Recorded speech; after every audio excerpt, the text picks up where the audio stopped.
Tommy Curran joining us now from Gillette Stadium. And Tom, Bill Belichick's always going to talk up the opponent. I feel like he really didn't have to go out of his way, though, to come up with plenty of good things to say about Philadelphia. What should we expect, especially, when you see three starters in the offensive line coming up as limited on the injury report? Well, they're so potent up front, Philadelphia is. So with the Patriots not having any time, as you pointed out, together this offseason, and as they head into this first game, they're going to try and get their communication right. They're going to try and get the synchronization right. And they're going to try and get their conditioning right. That's going to be, I think, a big part of this game for the Patriots offensive line in dealing with Philadelphia, who can come off the edge and can also bow up and stop you on short yardage. If they are going to come after you, Bill O'Brien is going to be called on really early, Tom, to come up with some plans to shortchange and outsmart that Philadelphia front. So to me, it's the screen game, it's the motion game, it's a little bit of RPO, and it's going to be draws. It'll be interesting to see because we know the screen game is predicated on timing and getting to the guys at the right point of attack and angles. So that's where I think the Patriots might be a little bit strapped, is in terms of experience on the field together in this offseason. Yeah, I mean, considering the fact that this is the season opener and you got to go up against a team like Philadelphia, it just feels to me like this is pretty much a worst-case scenario as far as a matchup goes. I mean, at least they're at home, but having to face the Eagles week one here, considering how kind of limited they were and able to get reps and get that scheduling, that timing down, this not the best matchup right out of the chute.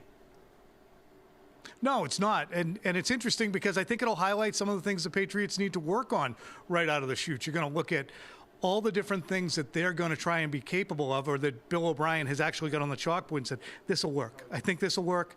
We're going to try and exploit this.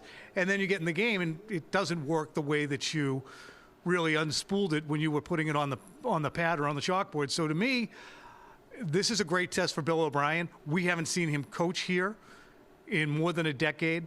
So how well do he and Mac Jones execute what they've been working on ceaselessly since they got together? This is going to be really, I think, fascinating because it can go either way. They can either look like they are synchronized and synced up and everything's beautiful, or it could look a little disastrous. Yeah, well, I guess let me just get right into that then. What do you think a good season would look like for Mac Jones? What do you expect from him in year three? I expect him to pick up kind of where he left off in 2021. He was the runner-up for AFC Offensive Rookie of the Year.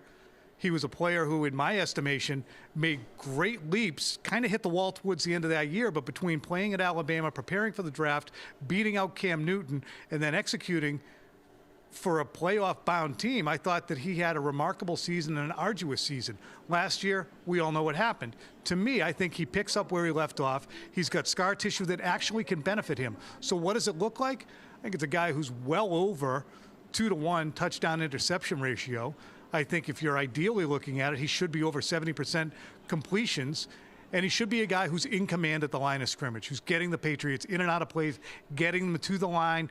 There's no shift problems. There's no illegal motion problems. There's no false starts. It's disciplined, crisp, and looks like Patriot football. That sounds like something that you wrote earlier this week, right? When you're talking about this team and what you're looking for this season, it's not so much about the expectations as far as wins and losses, especially considering the schedule that they're going to have to play, but more so just making it look like what the Patriots look like for the better part of 20 years. Right. Yeah, I mean, if they go down against Philly and they lose 27-21 and they're in it the whole way, and you see some of the things that may have been problems that we foresaw being problems in that game, then you say, okay, well, we understand what they did in the offseason is on the right track. It's a very challenging, as you pointed out, opponent out of the chutes. But if it doesn't look that way, well, then I think that you're a little bit stop short and say, okay, well, where exactly is the genesis of the issue that they need to address for the following week when they see another very good defense with the New York Jets? So to me, this is a great test for the scheme, for the coaching, for Adrian Clem, the new offensive line coach, for these guys who were not in, Onwenu, Strange, to a degree, Trent Brown, all of these guys. And I'll tell you what else, Tom. Expect these Patriots to be in a rotation. Sidy Sow, Antonio Mafi, Calvin Anderson, all of those guys might likely be shifting in and out because to not have the conditioning and to be in a hot field in early September, I think conditioning will be an issue. Yeah, going up against all those bodies, too, that the Eagles have on their front. I do want to get to this, though, because the Eagles don't currently have a punter. So is that a slight at the Patriots that they think they're not even going to have to punt the ball? Well, Curran, you kind of did provide us these numbers as well. Because the Eagles, you just look at the numbers, they're hard to defend, and then they convert on third down almost 50% of the time. They converted fourth down 69% of the time, 100% in the postseason. So no punter on the depth chart. But the other problem here is, this Patriots defense, which has high expectations as well, it's not just stopping Philadelphia for 3 consecutive plays. In a lot of terms, it's you got to stop them 4 times. Yeah, and they were so good on fourth down last year, including 5 for 5 in the postseason. We saw that basic rugby scrum strategy that they used where a very powerful Jalen Hurts would take the snap on fourth down, try and find a crease, and get pushed. I mean, not just from inches, but from 5 yards away, and that was an effective play for them. So the Patriots, who we saw get a little bit gashed by the Green Bay Packers in a preseason game in which they had many starters out there, they need to be really, really stout defensively, or they're going to find themselves in a situation where they're getting converted on. The offense stays on the sideline, the defense stays on the field, and that's less than ideal.